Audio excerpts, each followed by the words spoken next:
As a young black man, I have an obligation to my race of people, not to no other race or no other nationality, just to black people. And you have always hated us. We have loved you consistently for 400 years. We prayed to that white Jesus, and we saluted your flag, and we died in your militaries, and you beat us like dogs.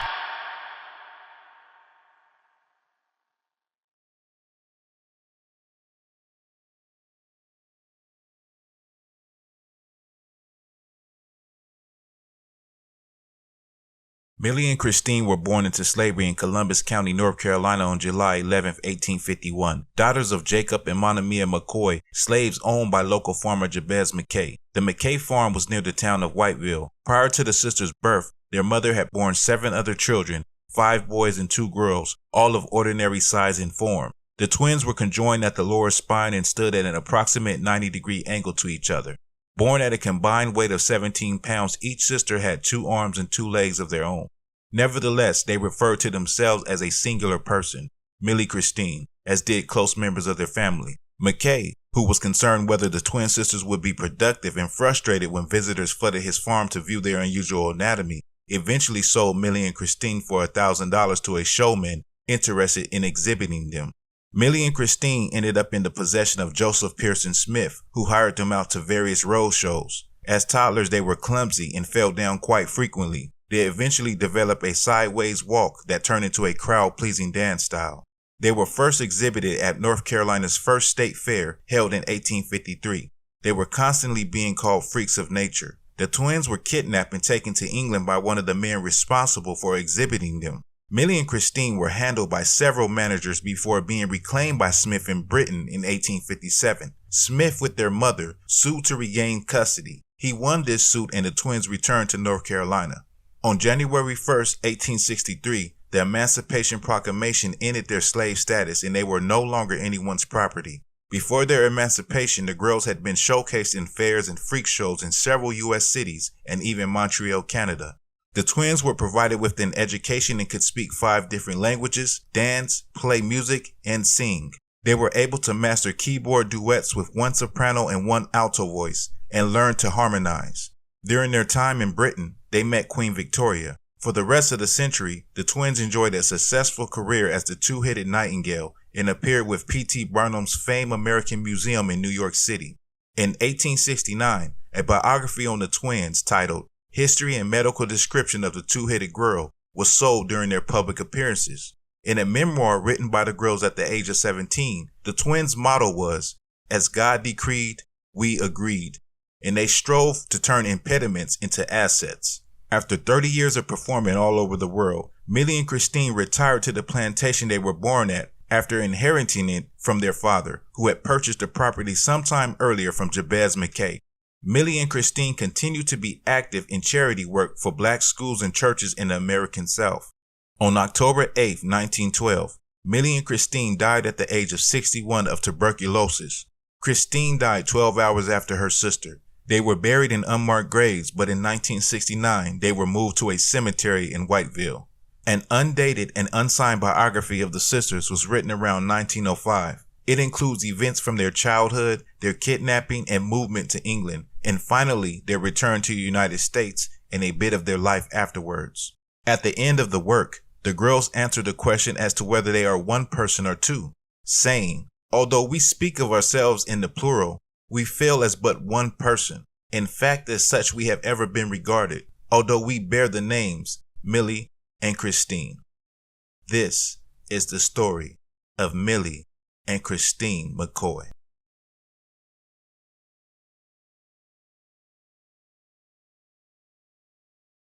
Born in Paris, Kentucky on March 4, 1877, Garrett Augustus Morgan was the 7th of 11 children.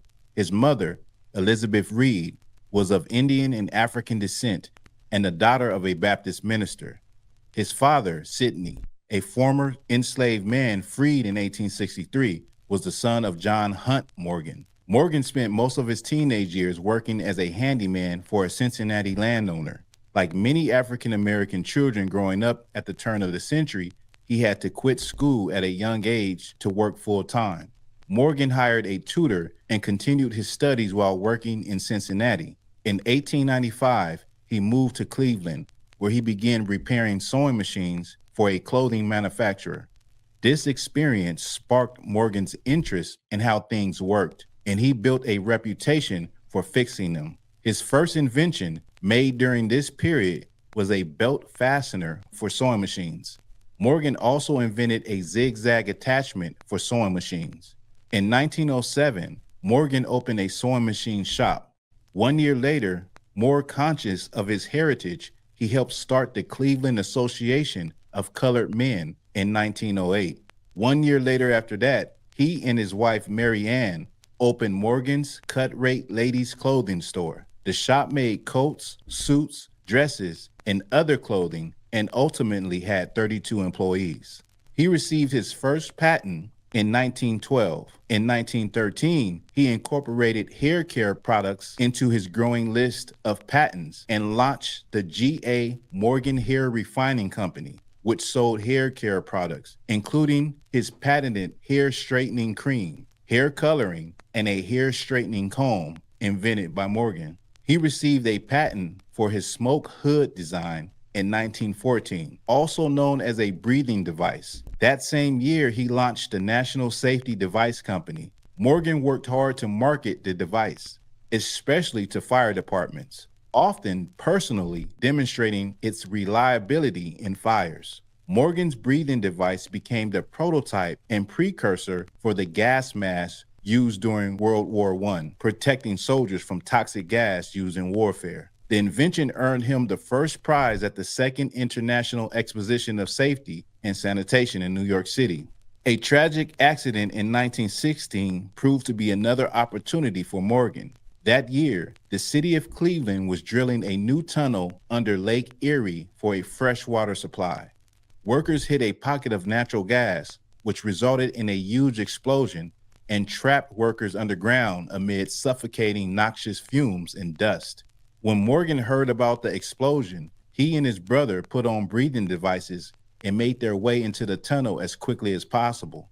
The brothers managed to save 2 lives and recover 4 bodies before the rescue effort was shut down. Then, in 1923, he created a new kind of traffic signal after witnessing a horrible crash at an intersection. His manually operated design included moving arms featuring signals for go and stop. Morgan quickly acquired patents for his traffic signal, a rudimentary version of the modern 3-way traffic light in the United States, Britain, and Canada, but eventually he sold the rights to General Electric for $40,000. Later in his life, he developed glaucoma, and by 1943, he was functionally blind, but continued to work on his inventions. One of his last was a self-extinguishing cigarette, which used a small plastic pellet filled with water placed just before the filter.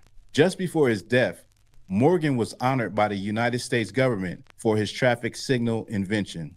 He died on July 27, 1963, at the age of 86, and was buried at the Lakeview Cemetery in Cleveland, Ohio. This is the story of a Black inventor, businessman, and community leader, Garrett Morgan.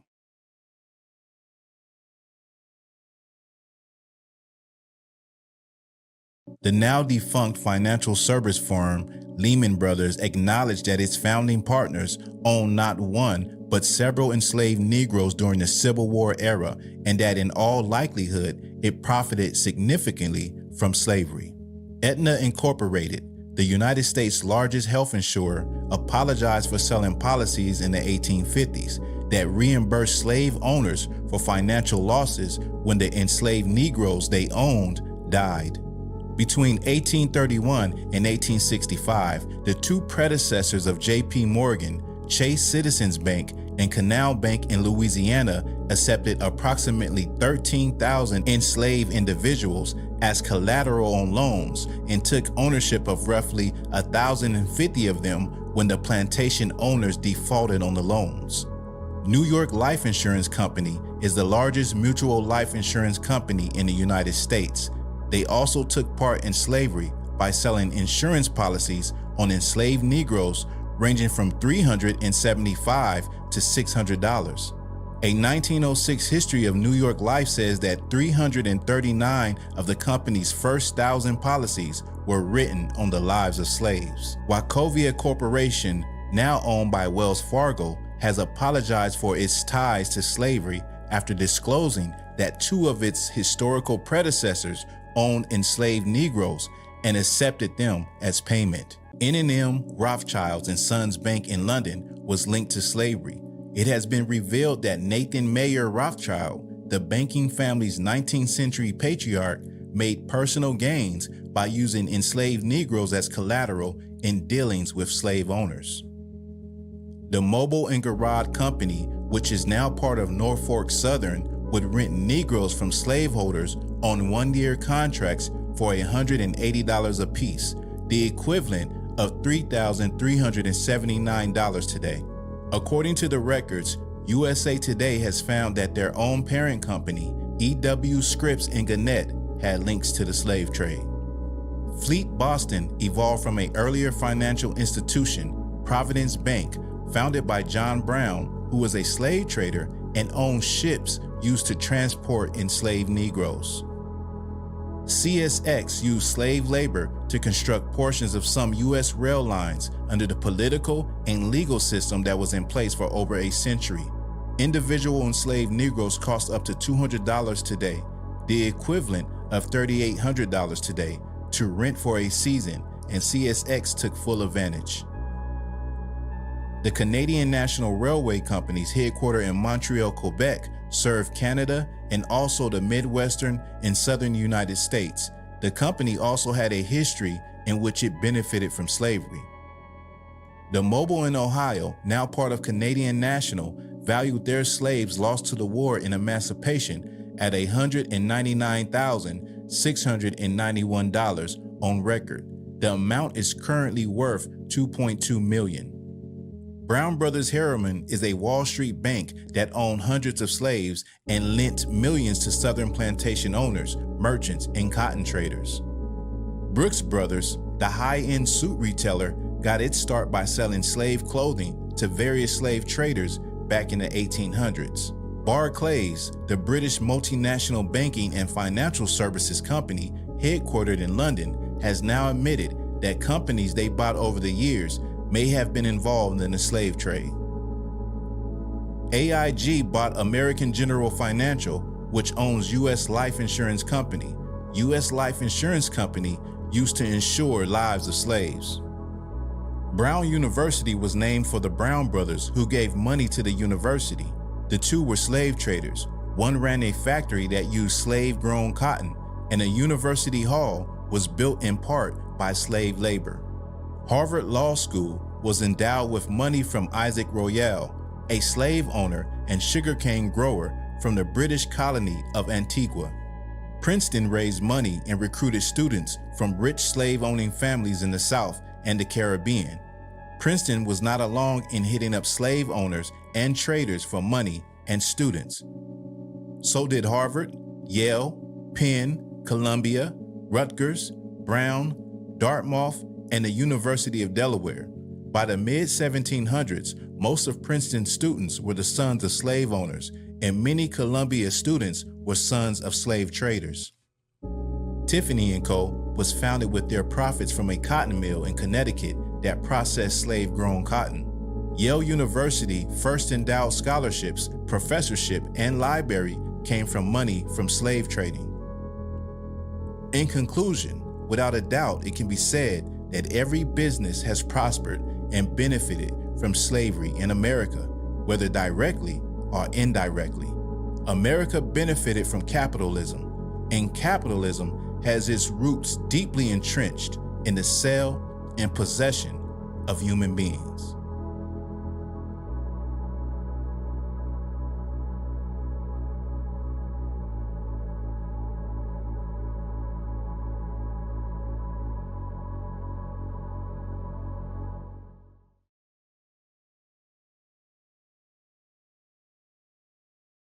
George and Willie Muse were the grandsons of former slaves and the sons of tobacco sharecroppers born in Roanoke, Virginia in the 1890s. The two brothers were kidnapped as boys in Truvine, Virginia in 1899 by bounty hunters and forced into the circus. Upon their capture, they were falsely told that their mother was dead and that they would never return home. Their mother, Harriet, suspected her sons had been abducted, for it was common for bounty hunters to look for new freak show performers. But with nearly 100 traveling circuses in the country at the time, the chances of her laying eyes on her beloved boys were slim to none. Being black albinos made them extremely rare and an extremely lucrative attraction for a circus promoter. Their owners showcased the brothers in circuses where they were exploited for profit in a so-called freak shows. The Muse brothers became famous across the United States as Iko and Iko, the white Ecuadorian cannibals, the sheep-headed men, the sheep-headed cannibals, and the ambassadors from Mars. George and Willie were forced to grow their hair into massive dreadlocks, which, together with their white skin and bluish eyes, were exhibited as rarities. They were also billed as Darwin's missing links and nature's greatest mistakes. The boys were not permitted to go to school, neither were they paid for their work. They were literally kept in slavery, earning nothing despite thousands of people who paid to see them. Their only rewards were clownish attire they wore for the shows and food meant to keep the quote-unquote assets alive. One of their owners had found that George and Willie harbored the ability to play any song on almost any instrument, from the xylophone to the saxophone and mandolin, and that made them even more famous and more valuable assets to the owners of traveling circuses. However, after all this time, their illiterate mother had not ceased looking for her boys. In the fall of 1927, the brothers were on a tour with Ringling Brothers and Barnum Bailey Circus to Roanoke. Little did the boys know they were coming home, from which they had disappeared nearly 3 decades back. It came to their mother's attention that the greatest show on earth was in town, and she was determined to find them.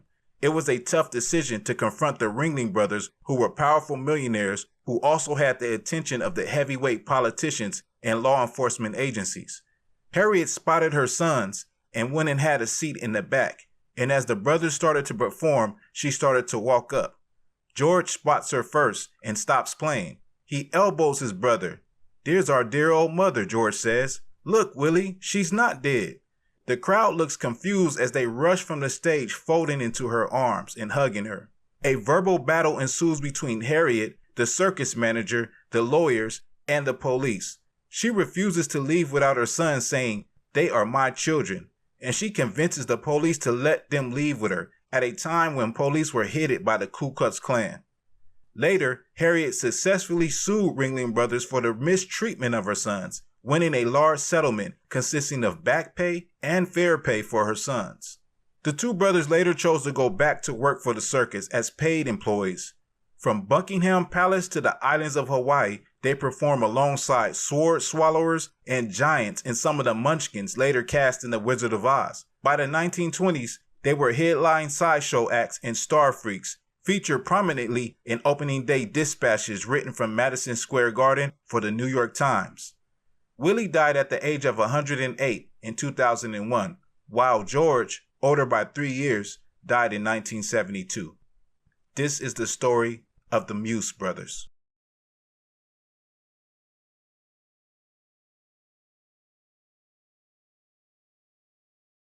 Tom Molyneux was born a slave and fought his way to freedom, riches, and fame. Born on March 23, 1784 in Virginia, he was trained by his father Zachary Molyneux, who came from a family of boxing slaves. Tom boxed with other slaves in order to entertain plantation owners. There was also money to be gained by plantation owners who bet on these bare-knuckle boxing matches. Molyneux displayed physical and mental prowess for the sport.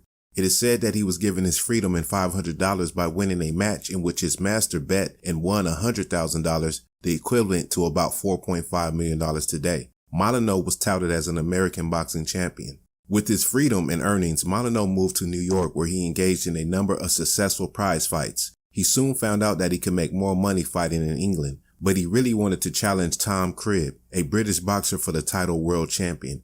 In England, he won his first 2 matches under the coaching of Bill Richmond, another formerly enslaved black man turned boxer. His next fight would be a highly anticipated bout with British hero Tom Cribb, who was widely looked at as the champion of England.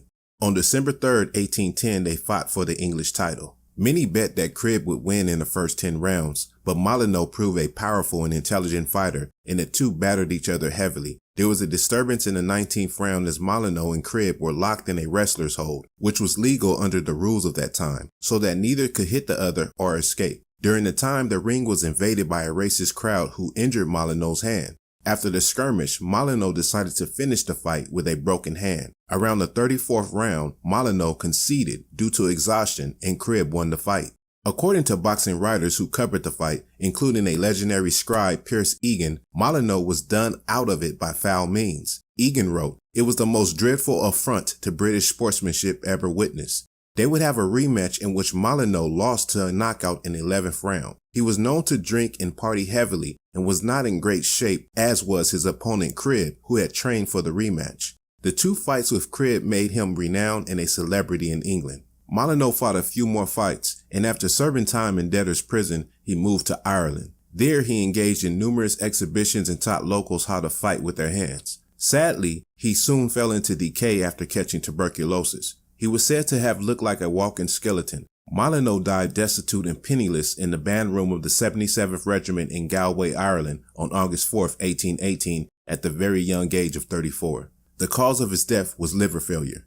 His boxing record stands at 5 wins, 3 losses, and 1 draw. In 1997, Molyneux was inducted into the International Boxing Hall of Fame, and in 2010, he was inducted into the Bare Knuckle Boxing Hall of Fame. Also in 2018, a plaque was erected in Galway at the site of his death. In 2019, Katie Taylor unveiled a headstone over his previously unmarked grave in St. James Graveyard in Galway.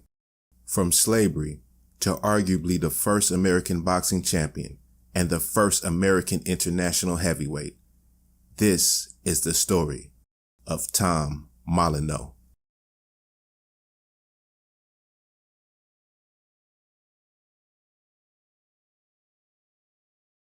Willie Francis was born on January 12, 1929, in St. Martinville, Louisiana.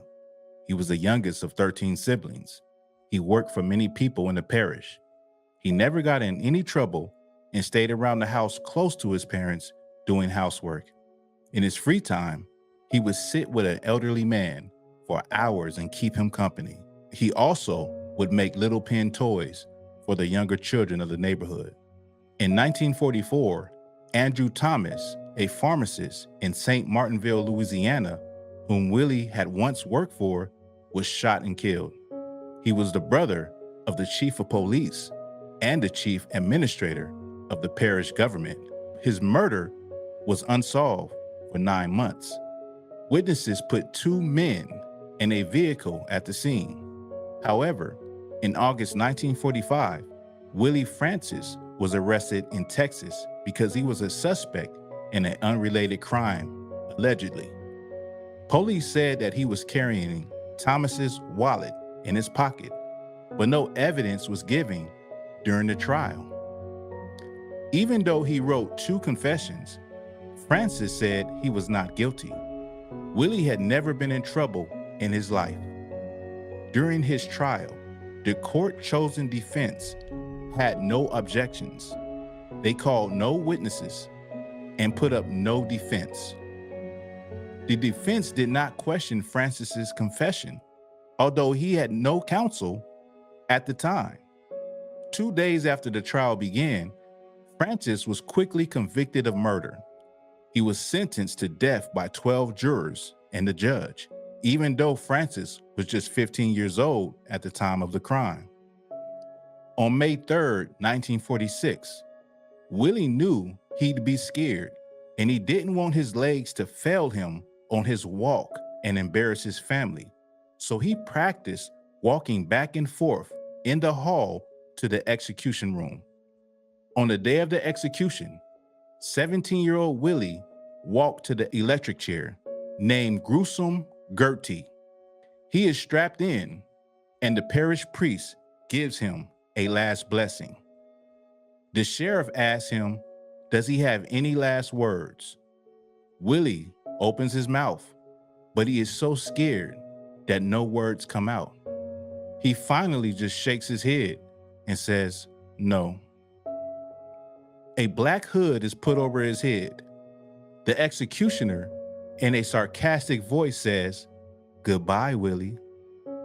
As the current surges through Willie's 150-pound frame, his body bucks so hard under the straps that the 300-pound electric chair jumps around the execution room. The electricity is turned off, and everyone can see that Willie is still breathing. The executioner says, "We'll give him another one."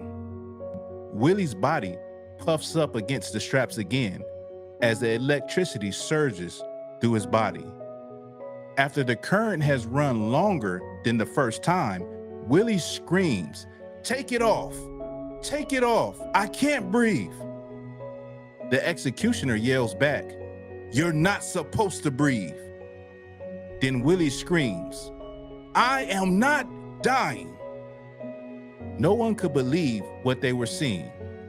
As Willie is escorted back to his cell, the executioner says, "I'll get you next time, even if I have to hit you with a rock." Willie would later claim that God fooled with the electric chair and that the Lord was with me. After the failed electrocution, a young lawyer named Bertrand de Blanc decided to take Francis's case. He believed it was cruel and unusual punishment, as prohibited in the Constitution, to have him be executed again.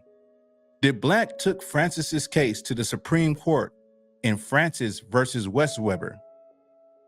He cited many violations of the Fifth and Eighth and Fourth Amendment rights. These included violations of equal protection, double jeopardy, and cruel and unusual punishment.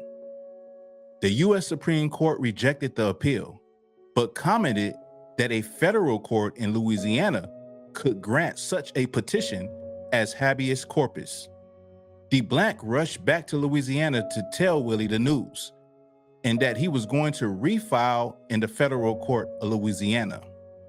Willie told De Blanc not to do it. He told him that they were going to kill me no matter what, and he couldn't put his parents through more hopeless delays. Willie said to the reporter, "I am going to die like a man. I have to die like a man," he said. Before the second execution, Willie practiced walking up and down the hall to the electric chair. For his last meal, Willie asked for fried chicken, which was his favorite. His family was so poor that he only had it on Christmas. When the meal was brought to him, he realized it was Friday, and as a Catholic, he did not eat meat on Fridays. They offered to make him catfish, but Willie declined, stating that he didn't want to put the cook through any more trouble. On May 9th, 1947, Willie Francis should have been in his last month of high school. Instead, he was being strapped into an electric chair for the second time. Willie Francis was returned to the electric chair on May 9th, 1947.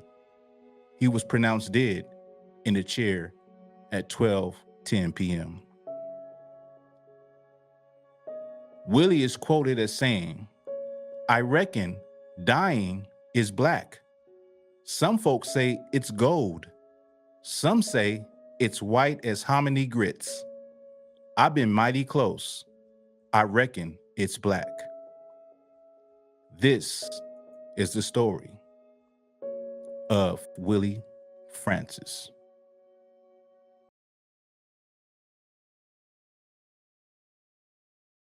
Thomas Wiggins, also known as Blind Tom, was born in Columbus, Georgia in 1849 on a slave plantation owned by Wiley Jones. Believing his blindness would be of no profit to the plantation, his master had planned to sell him off, but Tom's mother Charity fought to keep him with the rest of his family. She arranged for herself, her husband Domingo, Tom, and her other children to be sold as a group to a different master, General James Bethune. Though the diagnosis did not exist in the 19th century, current historians believe Wiggins was an autistic savant. An autistic savant is a person affected with autism who exhibits exceptional skill, brilliance, or amazing talent in certain fields. The skills at which savants excel are generally related to memory. This may include rapid calculation, artistic ability, map making, or musical ability. As a young child, Tom was fascinated with sound. He would mimic bird calls in trains. Tom also would rock back and forth constantly. His master looked at him as subhuman and said to his mother, educating him would be like educating a dog. Bethune and his family would teach Tom one-worded commands. When the Bethune girls would have piano lessons, Tom would listen in from outside the room. To the family's astonishment, Tom would play back what he had heard. By age 6, Tom was able to compose his own music by mimicking sounds he heard every day. Seeing Tom as an investment, Bethune provided musical lessons for him. An instructor told him that Tom could learn skills in a few hours that require others years to perfect. When Tom was 8, he was hired out to a Savannah tobacco planter and concert promoter, Perry Oliver. Tom had his first concert in 1857. He was promoted as something of a circus freak, an otherworldly combination of heaven-sent talent and terrifying disability. At this age, he could learn others' compositions with astonishing ease. They traveled from town to town and state to state, netting Bethune and Oliver large sums of money. Tom's concerts consisted of 4 shows a day, which was very grueling. He was one of the highest paid pianists of his time, earning Bethune and Oliver the modern equivalent of over $1 million a year. Wiggins is believed to be the first African-American artist to perform at the White House when he played for President James Buchanan in 1860. By that time, Blind Tom had toured the United States and was a national musical sensation.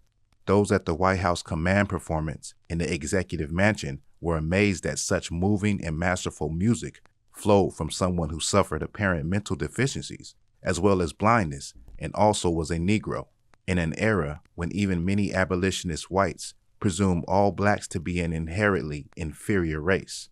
One newspaper critic in attendance reported that Blind Tom's musical skills surpassed Mozart's.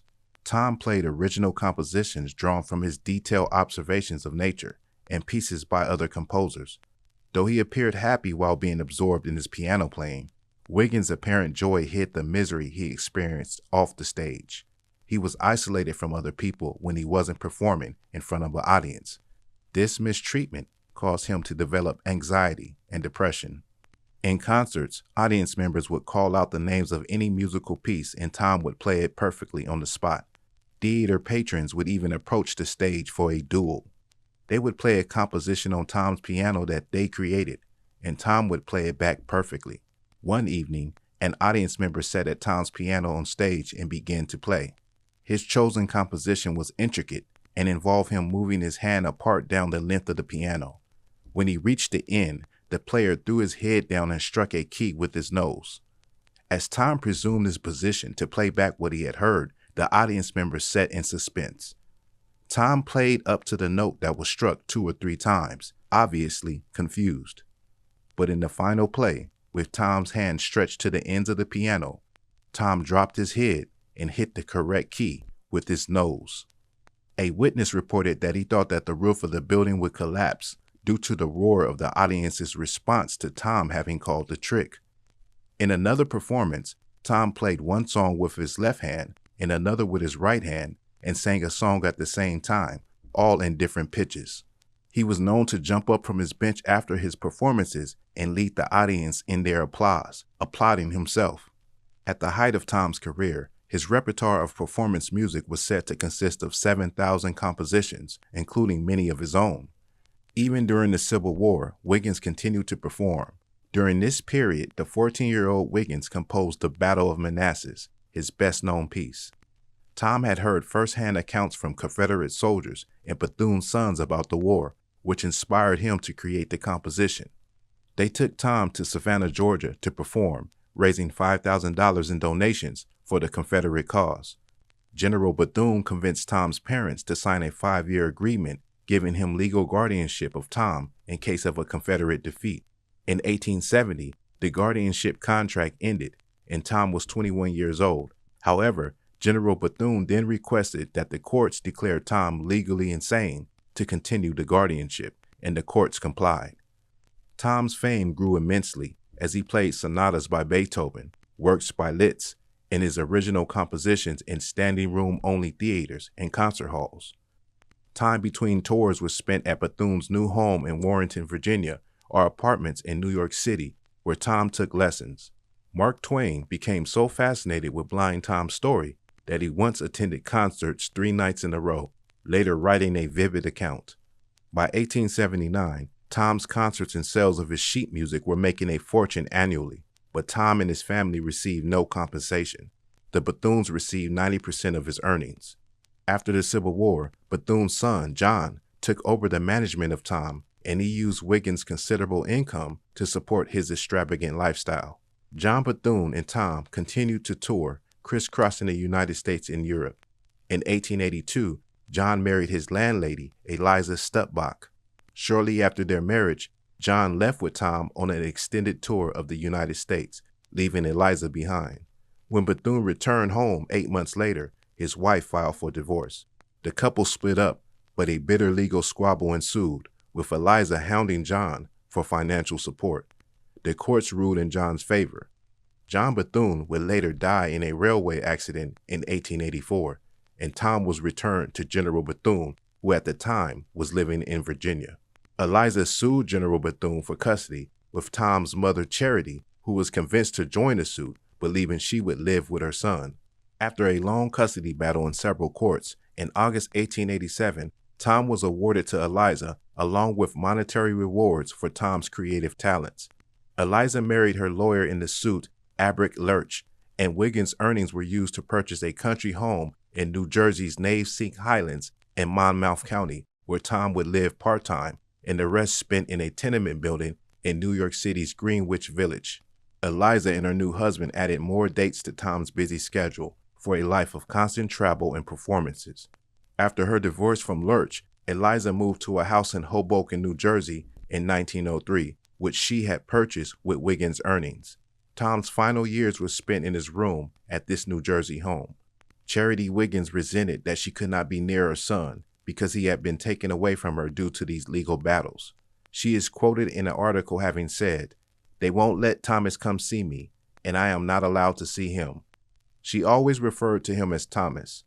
Charity died in 1905 at the age of 108 in Birmingham, Alabama. Tom continued playing for hours at a time until stopping abruptly weeks before his death, suffering from a stroke that partially paralyzed his hands. On the night that he died, Eliza could hear Tom trying to play the piano, but becoming frustrated by his paralysis. Through his sobs, Eliza heard him say, "I'm done. I'm all gone, missus," followed by a thunderous thud of his body collapsing on the floor. Tom died from a stroke at the age of 59 on June 13, 1908. There is considerable debate, however, about his burial site. Initially, he was interred in the Evergreen Cemetery in Brooklyn, New York, though some argue at the time that the body buried there was not Blind Tom's. Others believe that Wiggins was initially buried there, but was later exhumed and reinterred near his birthplace in Columbus. Today, 2 plaques, one in Brooklyn and another in Columbus, mark the resting place of Blind Tom. This is the story of a musical prodigy, a genius, Thomas Wiggins, also known to the world as Blind Tom.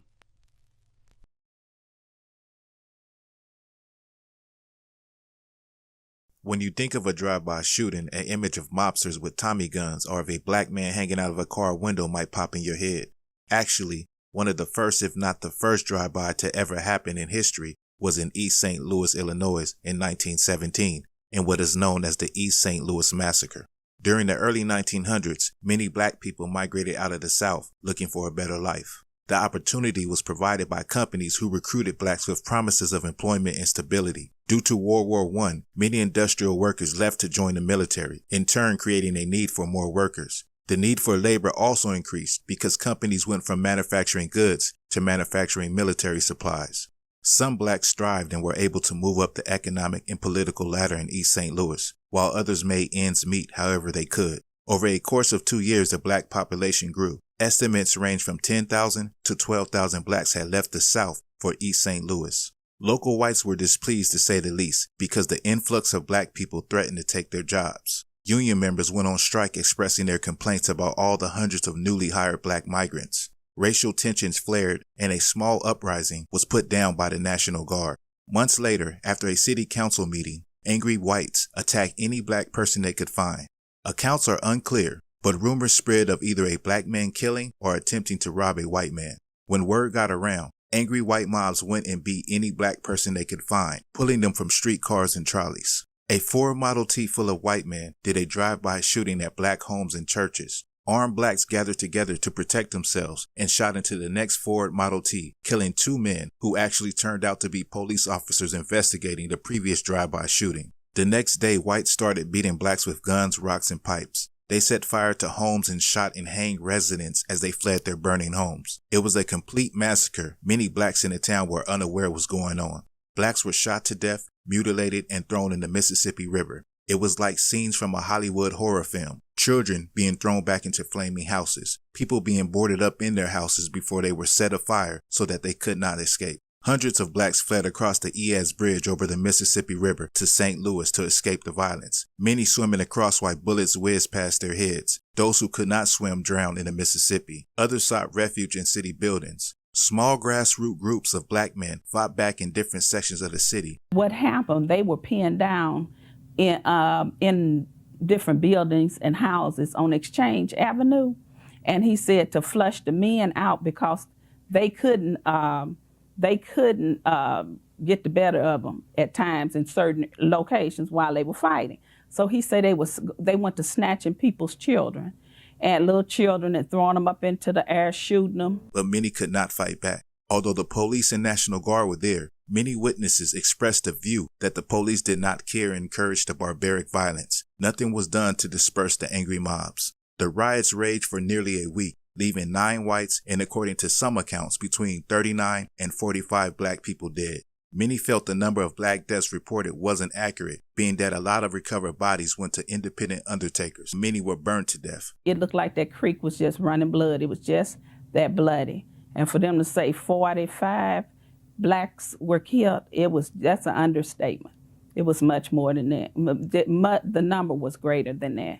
A coroner's report declared a 1-year-old boy and 2-year-old girl found shot in the head. Property damage was estimated close to $400,000, about $8 million today. More than 6,000 black citizens fearing for their lives fled the city. Hearings on the massacre before the Committee on Rules and the House of Representatives began on August 3, 1917. A federal investigation was eventually opened, and in October the state tried 25 blacks and 10 whites on charges related to the massacre, including homicide and incitement to riot. Included among the defendants was Dr. Leroy Bundy, a black dentist and prominent leader in East St. Louis's black community. He was formally charged with inciting a riot, which was a way of shifting the blame. The trial was held in the county court of St. Clair County, Illinois. Bundy, along with 34 other defendants, of whom 10 were white, was convicted and sentenced to prison in connection with the riot. In the end, justice was never served.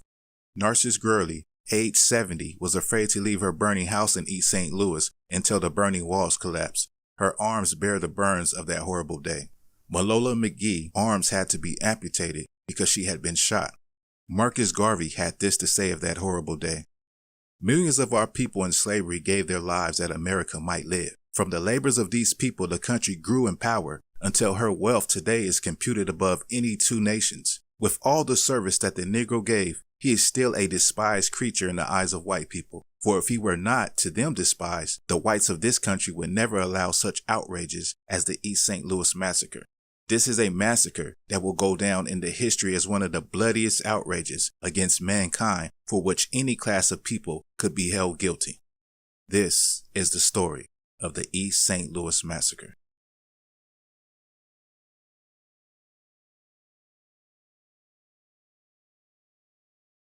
"40 acres and a mule" was an order by the United States government to take plantation owners' land, some 400,000 acres across the South, and give it to newly freed slaves as reparations for slavery near the end of the Civil War. Most people don't know the idea actually came from a group of 20 black ministers led by a brother named Garrison Frazier, 76 years of age and a slave until 1857, when he purchased freedom for himself and his wife for $1,000 in gold and silver.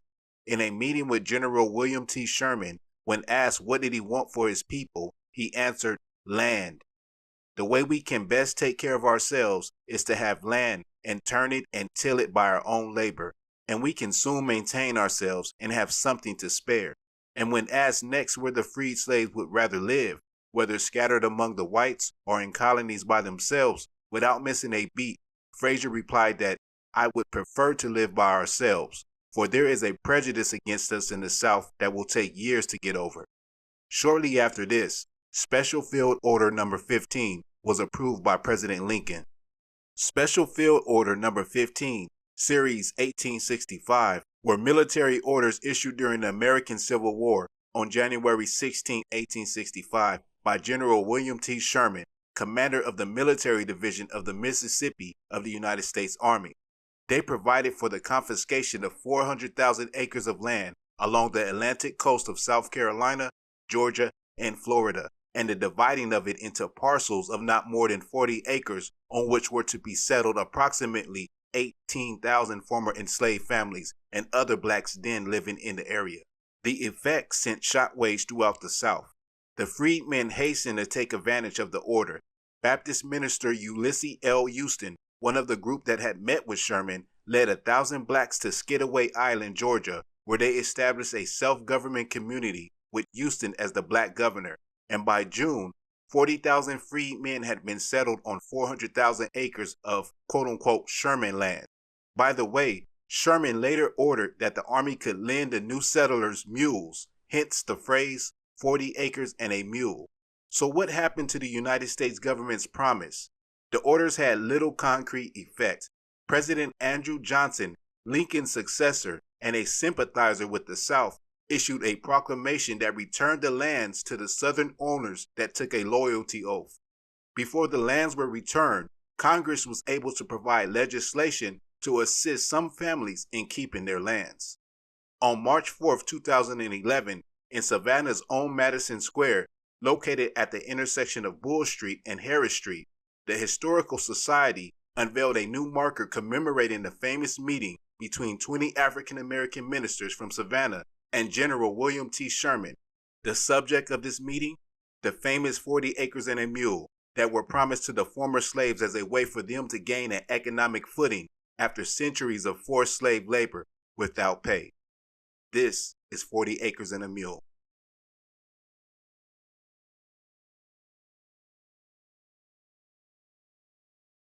As the Civil War drew to a close, thus legitimately free individuals and escapees alike were captured and held in contraband camps, so named because as commodities they were considered contraband by Union troops who had no qualms about perpetrating slavery for their own benefit. 3 such camps existed in the Devil's Punch Bowl area of Natchez. A massive exodus of former slaves from southern plantations trekked northward in hopes of reaching a location of true freedom. But embittered soldiers, resentful that the people considered property were now free, had other plans.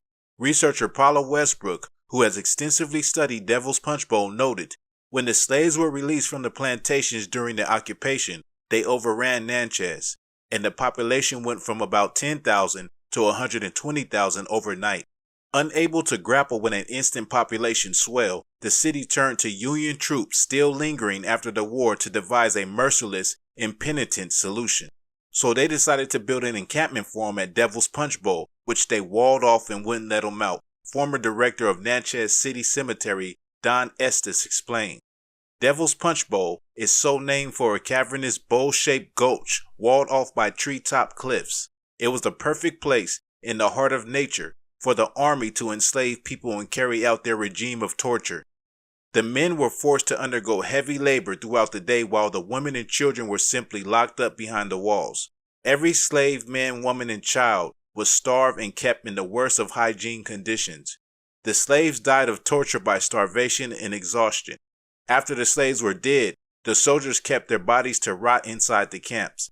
They never cleared or buried the bodies. Instead, they provided inmates with shovels to bury their slave brothers and sisters inside the camp.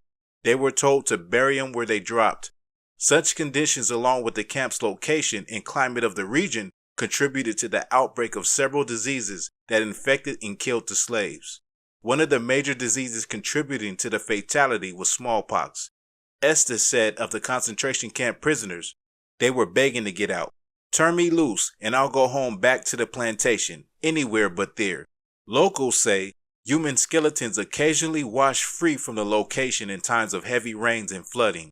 Wild peach trees now dot the basin where human beings who believed they finally won freedom from slavery were tortured and died, and these peach trees are believed to be fertilized by their bodies. Like so much about the history of the United States, sadistic acts perpetrated by officials acting on behalf of the government have been deceitfully downplayed to lessen shame and facilitate collective memory loss. Whatever the full truth about Devil's Punch Bowl, it's a veritable guarantee no history book will be honest or thorough enough to shed light on the excruciating conditions similar to Nazi concentration camps. This is the Devil's Punch Bowl.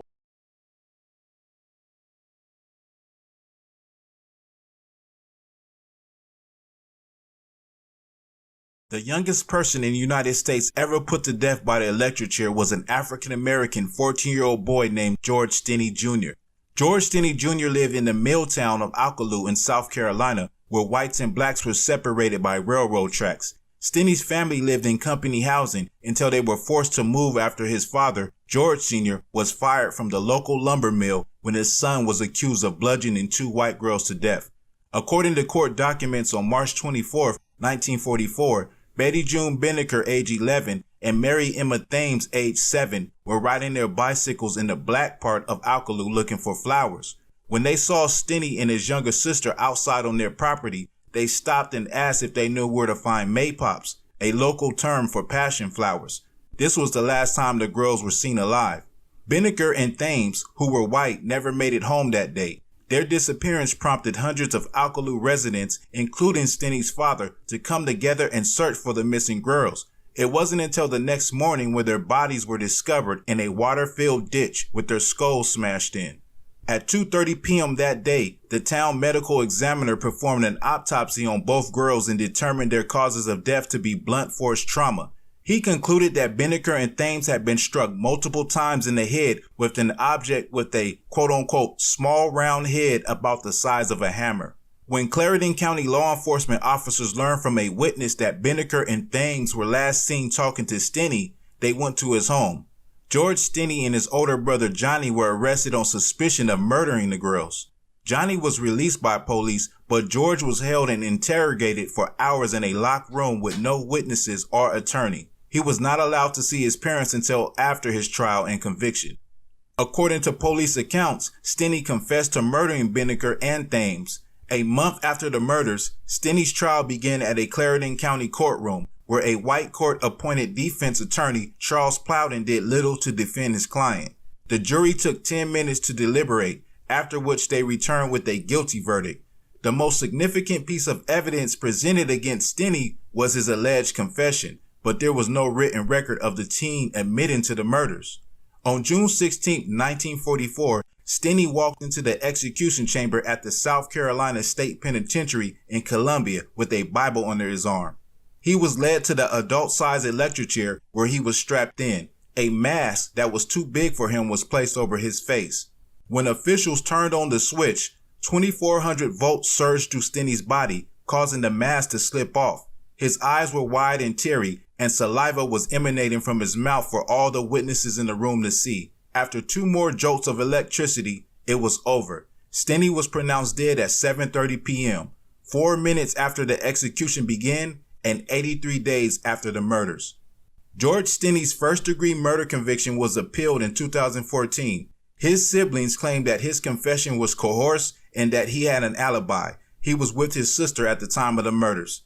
They also noted that a man named Wilford Johnny Hunter, who claimed to be Stinney's cellmate at the Sumter County Jail, said that Stinney denied murdering Binnicker and Thames. On December 17, 2014, Judge Carmen T. Mullen overturned Stinney's first-degree conviction, stating that his sentencing was cruel and unusual punishment. She wrote that there was a violation of the defendant's procedural due process rights that tainted his prosecution. 70 years too late, George Stinney Jr. was exonerated. This is the story of George Stinney Jr.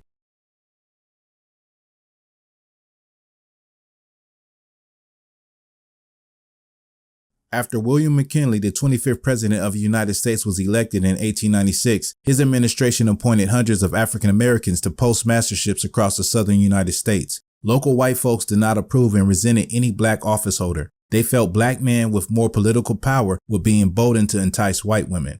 Frazier B. Baker, a 40-year-old school teacher, husband, and father of 6 children, was appointed postmaster of Lake City, South Carolina in 1897. He immediately encountered fierce resistance to his hiring by local whites. They boycotted the post office and started a petition for his dismissal. They said he cut mail deliveries down from 3 per day to 1 a day. This was because of increased threats to his life. In one instance, Baker was shot in the shoulder as he left the post office. Another time, the post office was shot up. Residents accused him of being incompetent, rude, and lazy. Federal inspectors investigated the accusations and found them to be untrue. They decided to close the post office because of racial tensions. This resulted in the locals burning the post office to the ground. The government acquired a new location on the outskirts of town in hopes of calming racial tensions. Baker then sent for his family. The locals remained bitter and hostile to Baker, and he communicated that to the postal officials in Washington. On February 22, 1898, his wife Lavinia awoke at 1 a.m. to their house set on fire, which also served as the post office.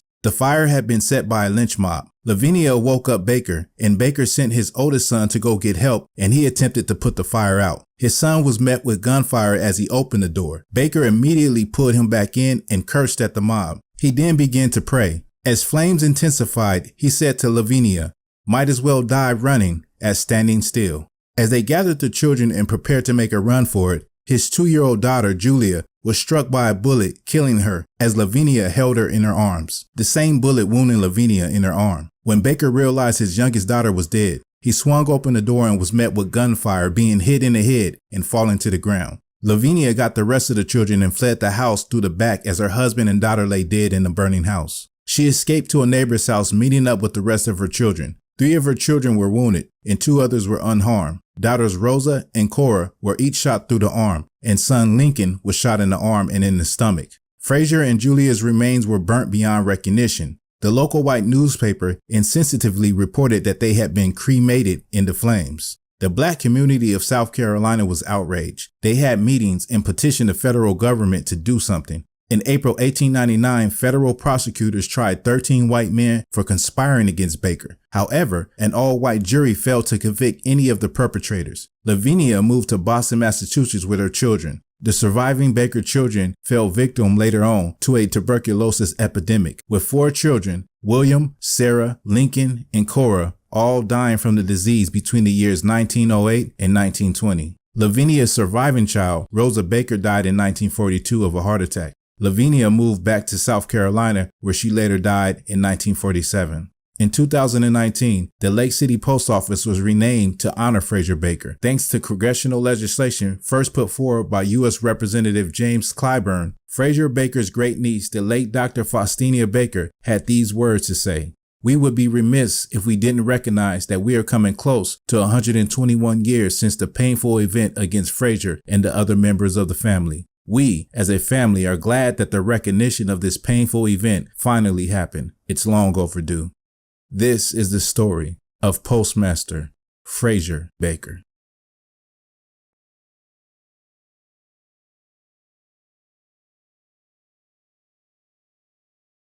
Maud E. Callan was born November 8th, 1898 in Quincy, Florida, one of 13 sisters who was born to Harrison and Amanda Daniel.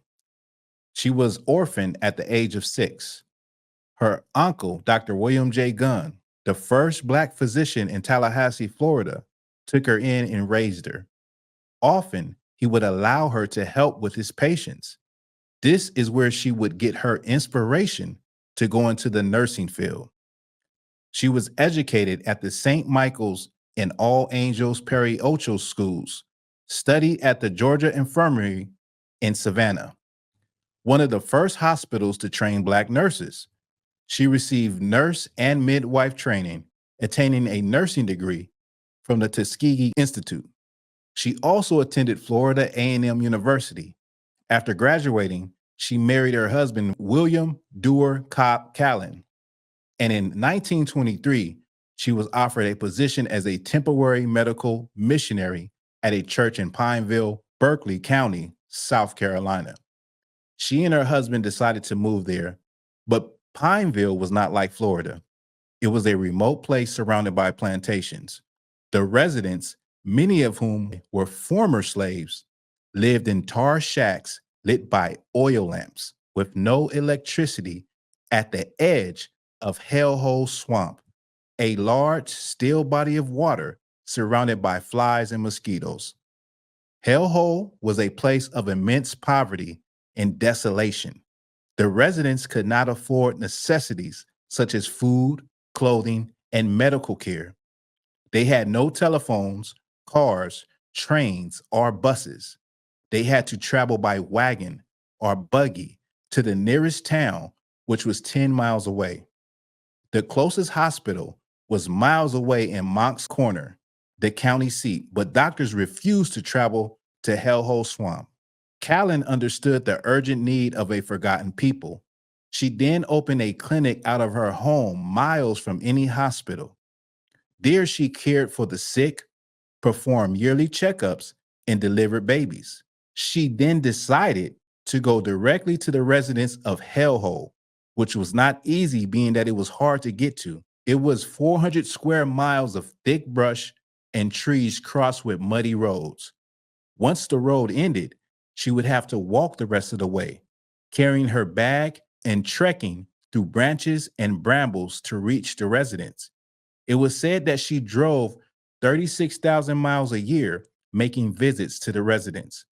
The residents called her the angel in twilight because the lamp she carried would break through the darkness of the forest. On her routine visits, she fed residents, gave out clothing, taught them how to read and write, and taught women pre- and postnatal care. She served as a doctor, dietitian, psychologist, and bailer to the community. She often worked 16-hour days, earning about $225 a month. In 1951, Life magazine sent W. Eugene Smith, a world-renowned photojournalist, to document Callan. Pictured here, an elderly man is shown moved to tears because of the tender kindness Maud had treated him with. When Time magazine published the work on December 3rd, 1951, more than $20,000 in unsolicited donations was raised, allowing Callan to build the Maud Callan Clinic in Pineville, which she operated until her retirement in 1971. After retiring, she convinced the county to run a senior citizen nutrition program out of the clinic. Maud Callan, at the age of 85, voluntarily oversaw and managed a program which delivered food to seniors 5 days a week, also providing transportation for those who needed it. She delivered 50 meals a week personally to seniors, mostly younger than her. She is quoted as having said on turning down an invitation from President Ronald Reagan to visit the White House, "You can't just call me up and ask me to be somewhere. I got to do my job." In her great service, it is said that she delivered 800 babies and trained 400 midwives.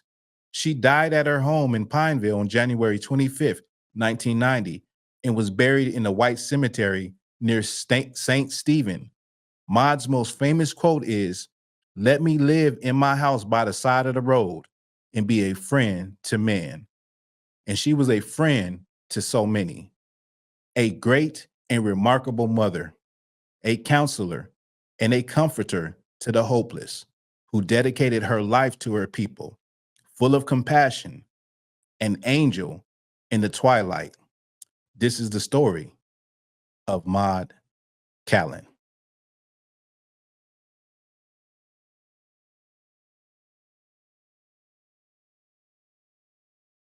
Wallace Wally Amos Jr. was born July 1st, 1936 in Tallahassee, Florida. When his parents divorced, he was sent to Manhattan, New York to live with his aunt at the age of 12. There he attended the Food Trades Vocational High School. His aunt Della Bryant would always bake chocolate chip and pecan cookies, and from that inspiration he would later make his own cookies. He later said of the experience, "We certainly had no monetary wealth, but Aunt Della's home was always rich in the principles and qualities vital to a child's upbringing, and it was filled with the aroma of her delicious chocolate chip cookies." He basically improved on his aunt's recipe, which was not the traditional way of making chocolate chip cookies, being that they had ingredients not normally found in chocolate chip cookies. Amos dropped out of school before graduation and joined the United States Air Force. He served in Honolulu, Hawaii at Hickam Air Force Base from 1954 to 1957. Before being honorably discharged, he earned his high school equivalency diploma. After his time in the military, he spent the following years working at Saks Fifth Avenue in the stockroom and in the mailroom at the William Morris Agency. In 1962, he became the first black talent agent in the history of the William Morris Agency. He discovered Simon and Garfunkel, worked with Diana Ross, Marvin Gaye, and Sam Cooke. When he felt he had reached his potential at the William Morris Agency, he formed his own theatrical management agency. He then moved his family to the West Coast, taking up the hobby of making cookies on the weekend. Baking cookies relaxed him and reminded him of his childhood with Aunt Della. Soon the entertainment business got old and he decided to get out of it. A friend suggested he should open a store and sell his cookies because they were that good. He came up with the idea of being an entertainment personality to sell his cookies, promoting himself through smiles and positivity. He was able to start his business with the help of a $25,000 loan from investors such as Marvin Gaye, Bill Cosby, and Helen Reddy. In March of 1975, he officially opened a store, the famous Amos Chocolate Chip Cookie Store on Sunset Boulevard in Hollywood, California. The company quickly expanded, having good success, and soon after, famous Amos cookies could be found on grocery store shelves across the nation. He became well known for his outgoing and positive personality. He dedicated his efforts to Literacy Volunteers of America, where he served as their national spokesperson from 1979 to 2002. As a literary advocate, Amos used his well-known name to support educational causes and serves on the boards of National Center for Family Literacy, Read to Me International, and Communities in Schools. The cookie has put me in a position to help other people, to help Literacy Volunteers of America, to help the various charitable groups that we get involved in. In 2005, Amos and his wife, Christine, founded the Chip and Cookie Read Aloud Foundation, a publicly supported 501c3 organization to promote reading aloud to children. He is the recipient of many honors and awards, including the President's Award for Entrepreneurial Excellence and the Horatio Alger Award and the National Literacy Honors Award. He has been inducted into the Babson College Academy of Distinguished Entrepreneurs. He has more than 10 books published and appeared on sitcoms such as The Jeffersons, Taxi, and The Office, and was the host of the educational series Learn to Read. Famous Amos Cookies enjoyed 10 years of success, but due to mismanagement of the company, Amos was forced to sell off parts of the company, and then eventually selling Famous Amos Cookies in 1988 to a corporation called the Sansby Group, who restructured the brand. In 1991, Amos attempted to launch another cookie company, which he called Wally Amos Presents Chip and Cookie. Sansbury Group sued Amos for violating an agreement that forbade him to use his name and likeness on the packaging of any food products. In 1998, the Keebler Company purchased the Famous Amos brand, and Amos resumed his role as a brand spokesperson. In March of 2001, Keebler Company was acquired by the Kellogg Company, who now owns Famous Amos Cookies. In the mid-1990s, Amos worked with partners to launch a muffin company, now known as Uncle Wally's Family of Muffins. The company produces various home-style and healthy muffins. Amos also started a new cookie company called Chip and Cookie. In 2016, he appeared on the show Shark Tank, pitching his latest idea, Cookie Kahuna. No one was interested in investing, and he left the show without a deal. Sadly, Wally posted a video in 2017 asking for financial help from his supporters for basic living expenses, and people answered the call. He followed it up with a thank you letter to all his supporters. To this day, Wally always has a positive attitude and a moving forward mentality in spite of his hardships. His cheerfulness is infectious, and it's hard to ignore. Wally's most recent appearance was on KSNV Las Vegas, where he spoke on his career and his plans to work on his next venture, Aunt Della's Cookies, where he currently resides in Columbia, South Carolina. This is the story that is far from over of Wallace, Wally Amos Jr., known to the world as Famous Amos.